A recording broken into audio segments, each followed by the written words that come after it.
भुट्टो परिवार के मुखिया यानी भमित भैया के पिताजी भुट्टो रानी के ससुर जी आज आईसीयू तक पहुंच गए हैं। इसका जिम्मेदार कौन है?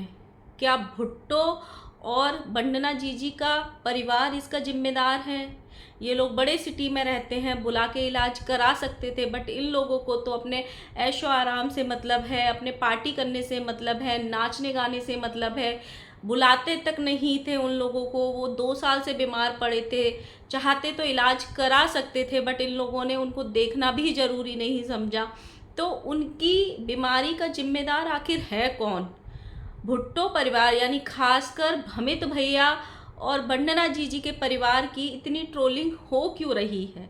So hello guys, Radhe Radhe, जय श्री कृष्णा। स्वागत है कौन है वीडियो में। आई होप सब अच्छे होंगे, स्वस्थ होंगे, मस्त होंगे और जहाँ भी होंगे तंदुरुस्त होंगे। अगर आपको मेरी वीडियो अच्छी लगती है तो प्लीज़ गाइस वीडियो को लाइक करना, कमेंट करना, इन चैनल को सब्सक्राइब कर लेना नोटिफिकेशन वाली घंटी के साथ।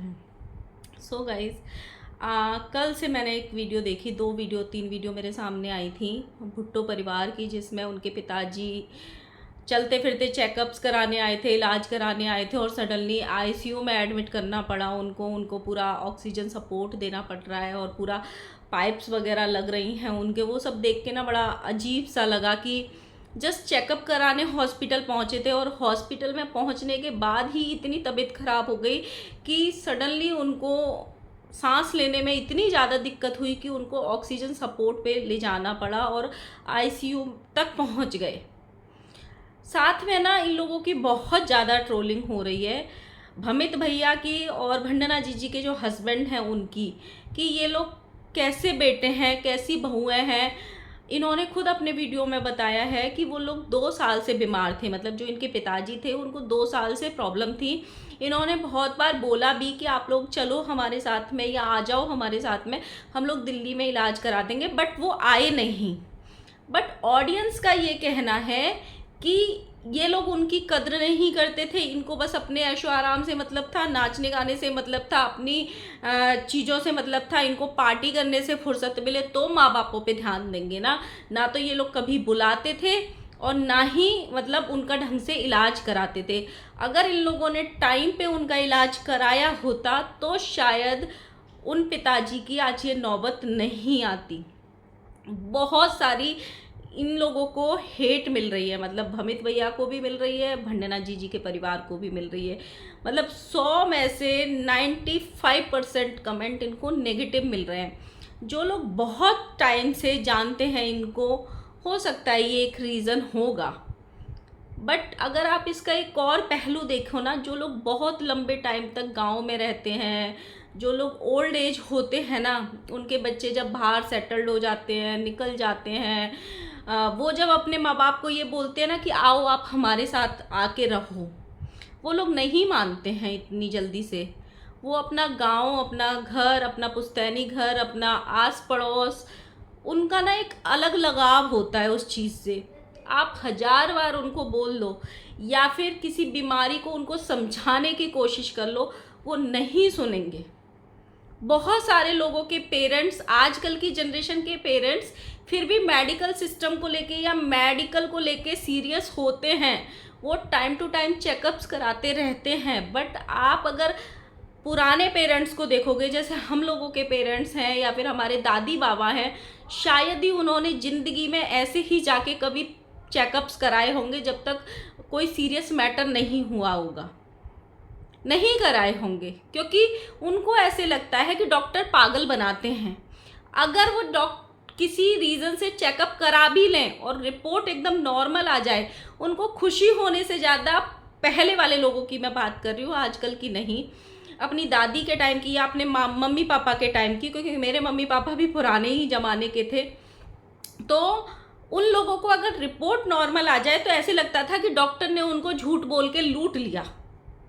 डॉक्टर ने बस अपना पैसा बनाने के लिए फालतू की वो लिख दी, टेस्टिंग लिख दी और अपना पैसा बना लिया, कुछ आया ही नहीं। हमें तो पहले ही पता था इसमें कुछ आना ही नहीं था। आप कितना ही समझा लो, अब पुराने लोगों को नहीं समझ में आता है कि उनको टाइम टू टाइम चेकअप्स कराने चाहिए, उनको टाइम टू टाइम मतलब अगर कुछ डॉक्टर बोल रहा है तो उसको फॉलो करना चाहिए। अगर गांव में किसी चीज़ का प्रॉपर ट्रीटमेंट नहीं मिल रहा है तो शहर की तरफ जाना चाहिए। ये मतलब होता है पुराने लोगों में, वो नहीं छोड़ के जाना चाहते हैं। बहुत सारे लोगों के पेरेंट्स ऐसे होंगे, अपने गांव से उनको एक अलग लगाव होता है, उनको शहर वाली ज़िंदगी ना पसंद नहीं आती है।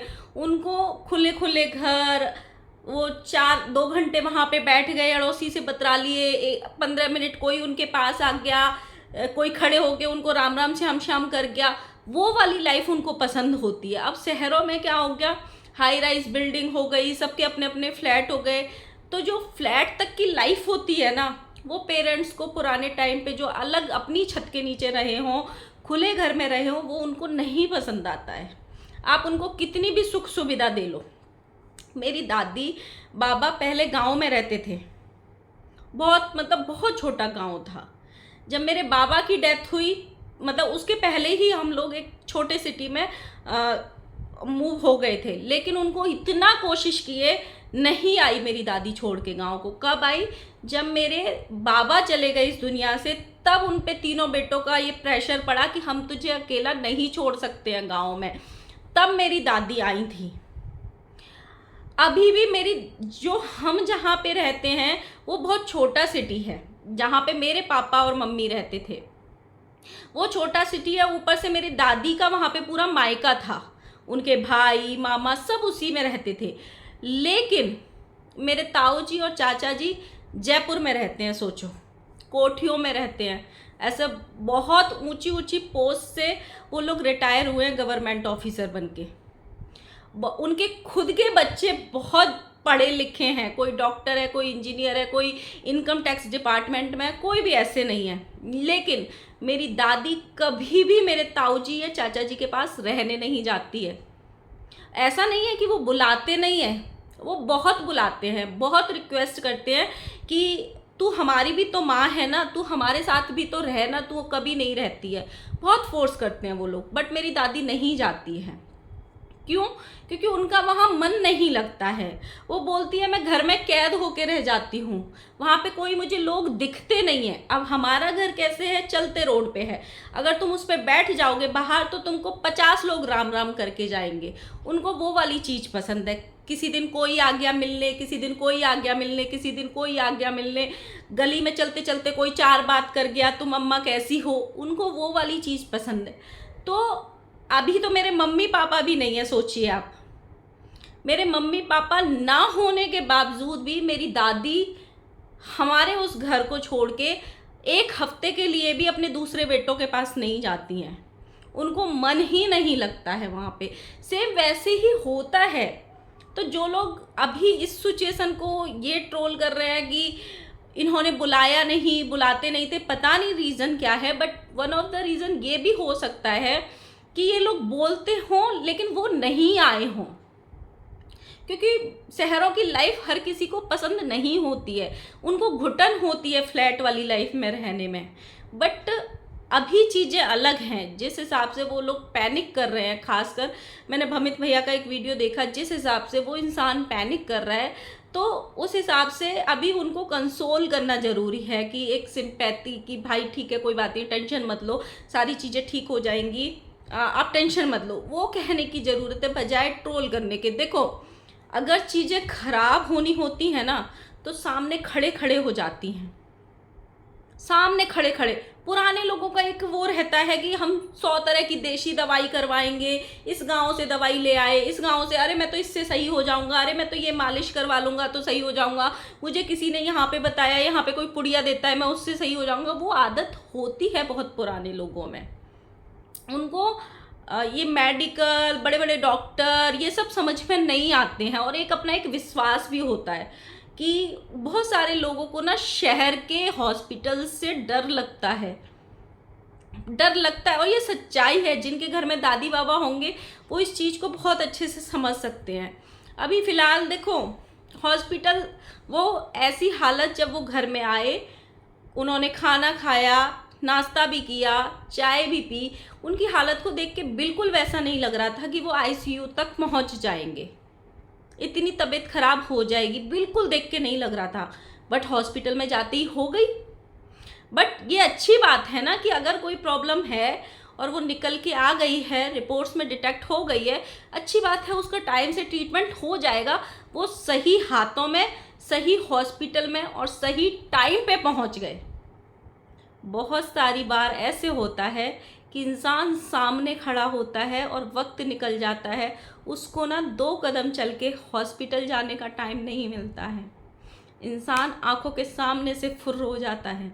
बहुत लोग ऐसे होते होंगे, बहुत सारे लोगों ने ये सिचुएशन देखी होगी, बहुत सारे लोगों के साथ ये हुआ होगा।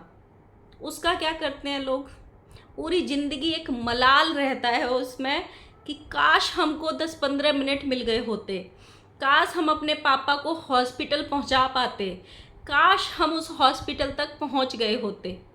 ये होता है मलाल। तो अच्छी बात है कि वो डॉक्टरों की निगरानी में उनकी जो भी प्रॉब्लम है वो सामने आई है, और जो भी उनके रिपोर्ट्स आ रहे हैं उनमें वो प्रॉब्लम आ रही है, ताकि वो चीज़ें हो जाएंगी।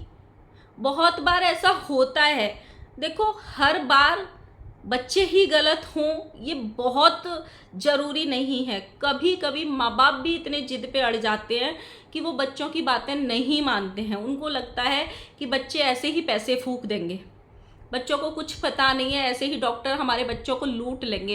इस वजह से भी माँ बाप डॉक्टर्स के जाने के लिए हाँ नहीं करते हैं।